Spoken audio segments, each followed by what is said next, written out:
Hey what's up guys, you watching the defence force. और आज हम बात करने वाले हैं कुछ इंपॉर्टेंट अपडेट्स के बारे में। बात करेंगे यहाँ पे जो सबसे पहली इंपॉर्टेंट अपडेट आ रही है जो कि एमका की तरफ से है। तो एमका के जो टेंडर है वो यहाँ पे निकाले गए हैं, यानी कि मैन्युफैक्चरिंग असेंबली इंस्पेक्शन और साथ ही साथ हाई स्पीड फोर्स मोमेंट और विंड टनल जो है एमका का, वो यहाँ पे जो टेस्ट है वो यहाँ पे किया जाने वाला है। यानी कि एमका का जो मॉडल होने वाला है उस पर विंग टनल की जो यानी कि विंड की जो स्पीड है और बाकी सारी चीज़ें कि बॉडी पे किस तरीके से जो इफेक्ट है वो आ रहा है। और साथ ही साथ यहाँ पे जो रेडार क्रॉस सेक्शन है इसके बारे में भी जो टेंडर है वो निकाला गया है कि यहाँ जो रेडार क्रॉस सेक्शन है मॉडल का उसका भी चेक किया जाएगा किस तरीके से आरसीएस है वो काम कर रहा है। उसके अलावा आपको ये पता होगा कि इसी साल यहाँ पे जो प्राइवेट पार्टनर है वो यहाँ पे सेलेक्ट किया जाना है, यानी कि 2021 में या फिर 2022 के स्टार्ट में ही एक प्राइवेट पार्टनर सेलेक्ट कर दिया जाएगा, जिससे कि जो मैन्युफैक्चरिंग है वो काफ़ी ज़्यादा आसान हो जाए और इसके लिए जो प्रोडक्शन लाइन है उसके लिए जो फंड है वो पहले से एलोकेट कर दिए जाएँ, यानी कि गवर्नमेंट की तरफ से और साथ ही साथ प्राइवेट कंपनी की तरफ से वो सारी चीज़ें अगर एलोकेट की जाती हैं तो यहाँ पे प्रोडक्शन लाइन को भी बनाने में टाइम लगने वाला है। और साथ ही साथ जब एमका बन के तैयार हो जाएगा,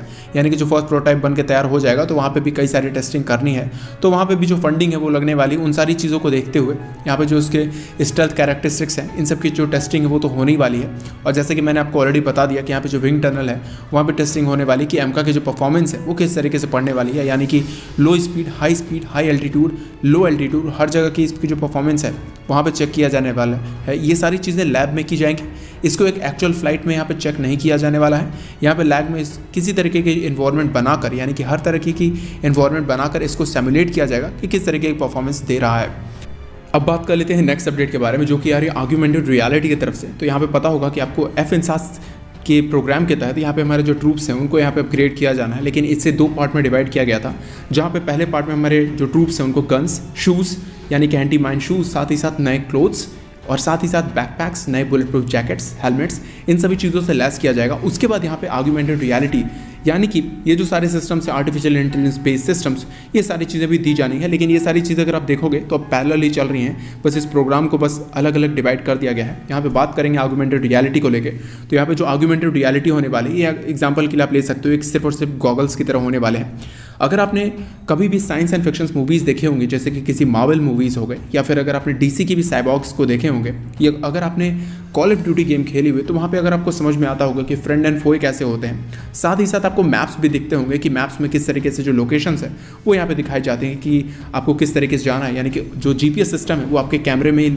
यानी कि गॉगल्स में ही लगा रहेगा। उसके अलावा आपको फ्रेंड और फोए दोनों में ही आपको डिफरेंस पता चलता रहेगा, यानी कि किसी वॉर के दौरान। उसके अलावा अगर आपको पता होगा किसी रूम में अगर आप किस तरीके के ऑपरेशंस कर रहे हो तो आपको पता होगा कि आपका जो नेक्स्ट पार्टनर है वो किस जगह पे पड़ा हुआ है, यानी कि आपके जो बडीज़ हैं वो कहाँ मौजूद हैं उस रूम में। तो इस चीज़ से जो सोल्जर्स हैं एक दूसरे से कनेक्टेड रहेंगे। इसके अलावा भी इसका जो मेन काम है वो यहाँ पे लिया जाना हमारे जो एयर डिफेंस सिस्टम्स होने वाले हैं, यानी कि इक्लाइज सिस्टम्स हो गए और बाकी जितने भी शॉर्ट एयर डिफेंस सिस्टम्स होने वाले हैं जिसको मैन्स कंट्रोल करते हैं, यानी कि एंटी एयरफील्ड गन्स भी हो गए, इन सभी चीज़ों को भी जितने भी हमारे ट्रूप्स हैं वो कंट्रोल करते हैं। तो इससे कि होगा क्या कि उनकी जो टारगेट एक्यूरेसी है वो तो बढ़ने ही वाली है। इसके अलावा यहाँ पे जैसे कि मैंने पहले बता दिया, हमारे जो ट्रूप्स हैं उनकी जो अवेयरनेस है वो काफ़ी ज़्यादा एडवांस हो जाएगी, यानी कि अगर आपकी अवेयरनेस ज़्यादा एडवांस है तो आप उस मिशन को पूरी तरीके से कंप्लीट कर पाओगे,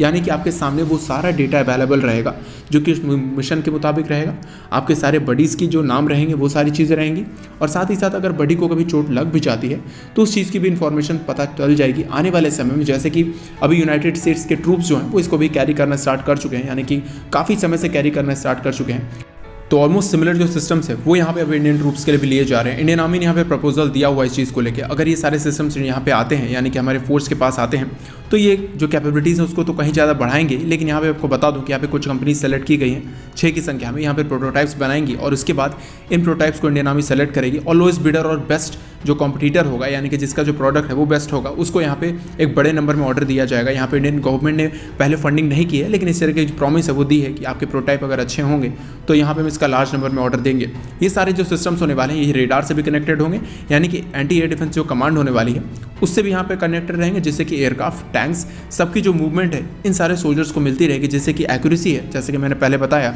ये काफ़ी ज़्यादा बढ़ जाएगी, यानी कि किसी भी चीज़ को हिट करने की एक्यूरेसी काफ़ी ज़्यादा बढ़ जाएगी। वहीं पे बात कर लेते हैं नेक्स्ट अपडेट के बारे में। यहाँ पे आपको पता होगा एयर स्पेस रिजर्व किया गया था 27 तारीख तक, यानी कि इस महीने के 27 तक यहाँ पे एयर स्पेस रिजर्व किया गया था, जहाँ पे अस्त्र मार्क 2 का जो टेस्ट है वो किया जाना है, या फिर रुद्रम 1 का जो टेस्ट है किया जाना है। बेसिकली ये जो है ये एक्साइज के हिसाब से की जा रही है, यानी कि यहाँ पे एक्साइज होने वाली है इंडियन एयरफोर्स की, और उसी के बीच में यहाँ पे जो टेस्ट है वो भी किया जाना है। लेकिन इस लॉन्च विंडो को, यानी कि इस जो टेस्ट विंडो है इसको यहाँ पे बढ़ा दिया गया है, यहाँ पे अब 1 मार्च तक कर दिया गया है, यानी कि मार्च तक अब इसका जो टेस्ट है वो होने वाला है। मोस्ट प्रॉब्ली कुछ डिले होगा, लेकिन यहाँ पे जो टेस्ट है अस्त्रा मार्क 2 का या रुद्रम 1 का वो पॉसिबली बहुत जल्द हो सकता है। आज के वीडियो के लिए इतना ही। जय हिंद।